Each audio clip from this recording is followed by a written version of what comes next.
Unsay gusto nimo, magbisaya ta o magtagalog ta? Bisaya ta. Okay. Iga pareho man ta Bisaya, no? Okay. O sir.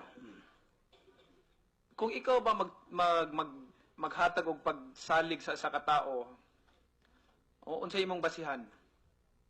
Kanang kamayo ang tao, sir. Can you please translate the question and the answer? If you give English na lang ko, sir, kasi hindi din ako magaling magtagalog eh. So, if you give your trust and confidence to somebody, what would it be, or what would be? Ano Sa to insultin nimo? Sa ito Kanang kamayong tao. yung With a good mabait, man. magaling na tao. With a good man, yes. Yeah, good man. Hindi magaling. Good ba? Okay. Maayo ba? Good. Ano pang mga dahilan para ikaw ay magtiwala sa isang tao at pagkatiwalaan mo? Paniwalaan mo siya? Mayo ang pagdala sa ako, sir. Magandang pagtrato sa akin, sir. Para magkatiwala ako sa kanya, sir. Kung ang isang tao ba pabago-bago ang salita o nagbabago ang kanyang salita, papaniwalaan pa ba natin? Hindi, sir. Hindi, sir. Ha? Hindi, sir. So, for the record, hindi natin paniniwalaan yung tao na pabago-bago yung message niya o yung salita niya. Tama? Yes, sir. Okay. Okay. Ngayon, kayo ko lang naitanong yun dahil, siyempre, nandito ka, nagtestimony ka para papaniwalain ang buong sambayan ng Pilipino, milyong-milyong mga Pilipino sa iyong testimony na totoo. Okay. Kaya ko tinatanong sa iyo na hindi mo paniwalaan ang tao na pabago ang salita, so paano mo kami mapaniwala? Paano mo mapaniwala ang buong Senate at buong sambayan ng Pilipino sa testimony mo na pabago-bago man yung statement mo, yung salita mo? Ang sinasabi ko lang yun, sir, yung trabaho ko lang. Hindi nga. Kaya nga.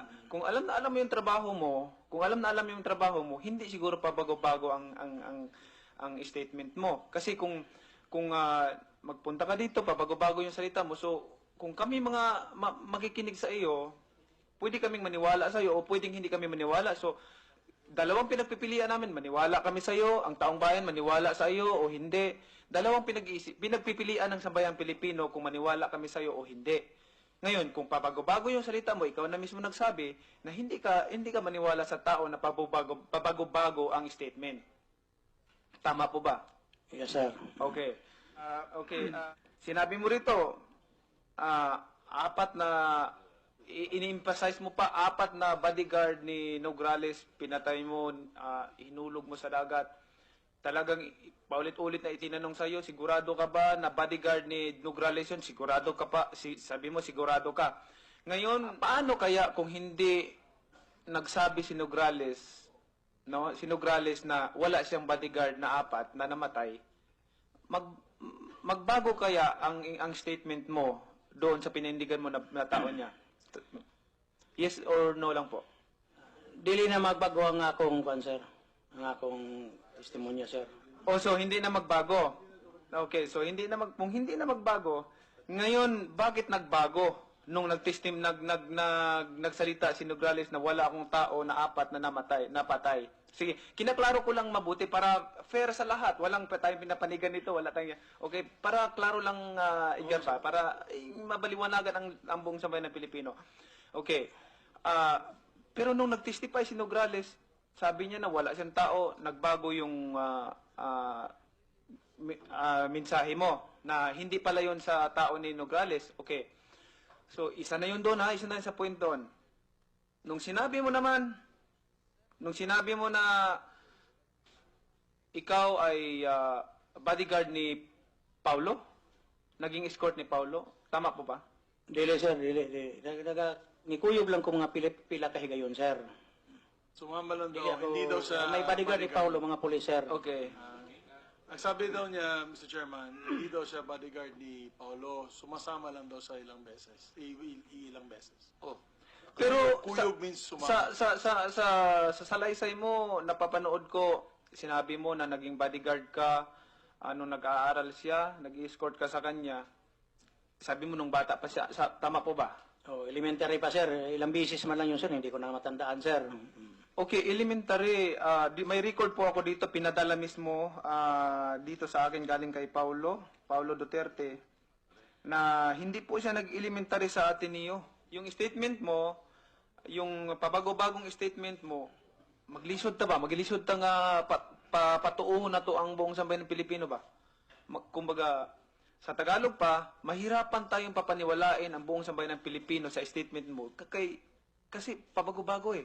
Maglisod ta nga papatuuhon na to ang tibuok sa nasod nga tinuod ang imong testimony kay pagbag-ubag uman. Wala nimo hindi mo na natatandaan yung mga statement mo yung una? Di na usahay, sir, kaya malimot ako tungod sa kadaghan ng gihuna-huna na ako, sir. Sa daghan unsay mga panguna-una? Anong mga hold it. Translation, hindi please. na niya kung Usahay, sabi ko kung usahay, malimot na ko. Minsan daw, nakakalimot na daw siya. Nakakalimot. Nalibog ka sa na. dami daw niyang iniisip na nakakalimutan na daw niya yung unang testimony niya. Gusto pong sa tuwa binisaya nga istorya gay ha. Binisaya lang, sir. Okay, sige. Kinsay nagdala gyud sa mother eh.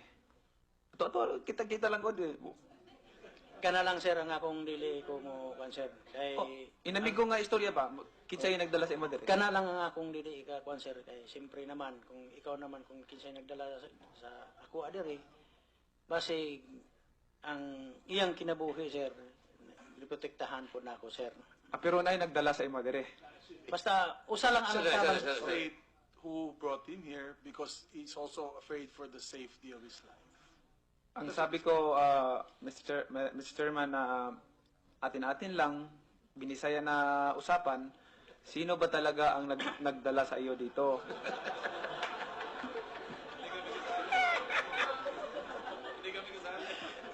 Sige, kayo na lang ang mag-usap, hindi na kami sasali. Everybody, please cover your ears. Go ahead, just kidding. Gani, kung ipahayag na to, ang atong, kung sa imong gustong ipaabot sa taong bayan, ikuha mo rin nga makatulong sa atua, maiambag mo dito sa investigasyon na ito, tatanggapin na. Pero yun lang, mahirap paniwalaan yung, hindi kami basta-basta naniniwala dito, pagka, paiba-iba yung kwento mo. Okay? Pwede mo bang sabihin yung tao na nagdala sa'yo rito?